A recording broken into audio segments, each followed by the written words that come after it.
Shalom, selamat pagi Bapak Ibu Saudara yang dikasihi Tuhan. Kita bertemu kembali dalam acara Renungan Pagi Spiritual Life. Pagi hari ini kita akan sama-sama merenungkan firman Tuhan yang terambil dari Matius 18 ayat 6 sampai 11. Judul perikop ini, siapa yang menyesatkan orang?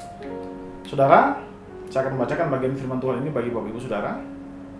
Dan barang siapa menyesatkan salah satu dari anak-anak kecil yang kecil ini, yang percaya kepadaku, lebih baik baginya jika sebuah batu kilangan diikatkan pada lehernya, lalu ia ditenggelamkan ke dalam laut.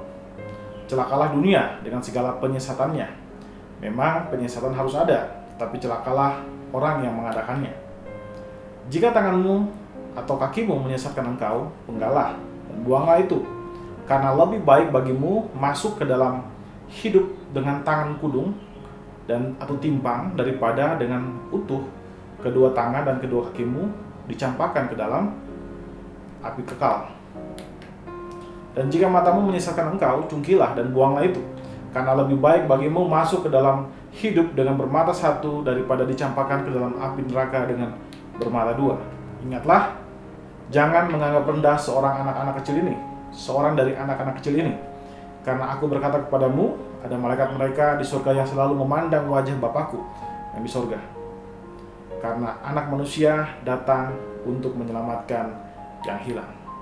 Saudara yang dikasih dalam Tuhan Yesus Kristus, di dalam perikop yang baru saja kita baca, Kristus mengajarkan murid-muridnya tentang kerendahan hati melalui seorang anak. Kristus kemudian mengajarkan mereka tentang bahaya penyesatan. Jadi saudara kalau membaca di perikop sebelumnya, dalam renungan sebelumnya, di sana Yesus mengajarkan bahwa tentang kerendahan hati di dalam kerajaan Allah dengan menggunakan seorang anak. Dan kemudian Yesus juga menggunakan anak yang sama untuk mengajarkan mereka tentang bahaya penyesatan. Nah, di dalam pengajaran Kristus ini ada dua kebenaran penting yang bisa kita pelajari bersama. Yaitu yang pertama, jangan menyesatkan. Nah, saudara, dalam ayat 6 dikatakan di sana, tetapi barang siapa menyesatkan salah satu dari anak-anak kecil ini yang percaya kepadaku, lebih baik baginya jika sebuah batu kilangan diikatkan pada lehernya, lalu ia ditenggelamkan ke dalam laut. Di sini Kristus menempatkan tindakan penyesatan sebagai suatu kejahatan yang serius. Karena penyesatan bukan hanya mencelakakan si penyesatnya saja, tapi juga orang-orang yang disesatkan oleh pengajarannya. Terutama orang-orang yang memiliki ketulusan dan kepolosan seperti anak-anak kecil ini. Hal kedua yang bisa kita pelajari dari perikop ini adalah awasilah diri kita sendiri. Saudara, di dalam ayat ke-8 dikatakan di sana, jika tanganmu atau kakimu menyesatkan engkau, penggalah dan buanglah itu. Tentu kalau kita membaca bagian ayat ini, kita akan melihat bahwa sepertinya Yesus menyukai kekerasan. Tapi ini adalah ungkapan yang Yesus gunakan untuk mengajarkan kepada muridnya untuk mereka mengawasi diri mereka sendiri, supaya jangan mereka menyesatkan orang lain, dan jangan juga mereka disesatkan oleh pengajaran palsu.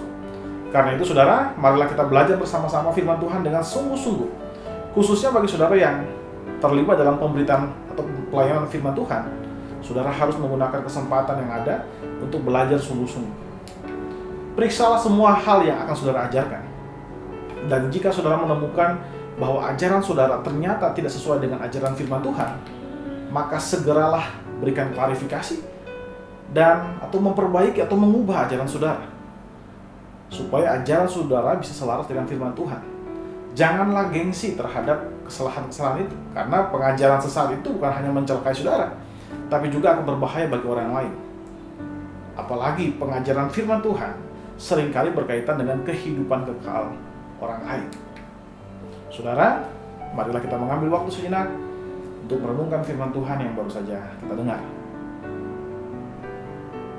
Saudara, apakah saudara mengawasi pengajaran saudara kepada orang lain? Apakah saudara memeriksa dengan benar ajaran itu? Apakah ajaran saudara sudah sesuai dengan ajaran yang diajarkan oleh Alkitab? Marilah kita mengambil waktu sesaat untuk mendoakan hal tersebut. Berdoalah agar Tuhan memberikan saudara tuntunan, agar tidak tersesat dan juga tidak menyesatkan orang lain.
Saudara, percayalah bahwa Tuhan sudah memberikan anugerah dan kekuatan bagi saudara agar dapat mengikuti ajaran firman Tuhan yang alkitabiah dan yang sehat.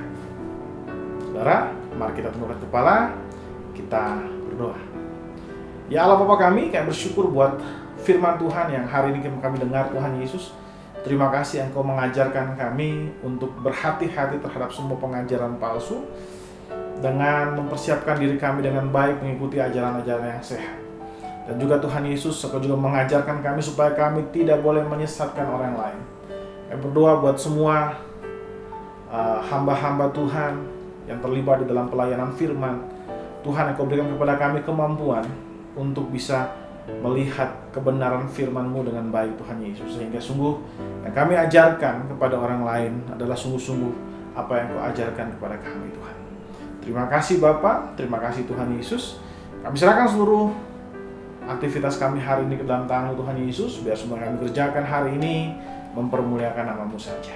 Di dalam nama Tuhan Yesus, kami berdoa kepada Bapa Surgawi. Haleluya. Amin.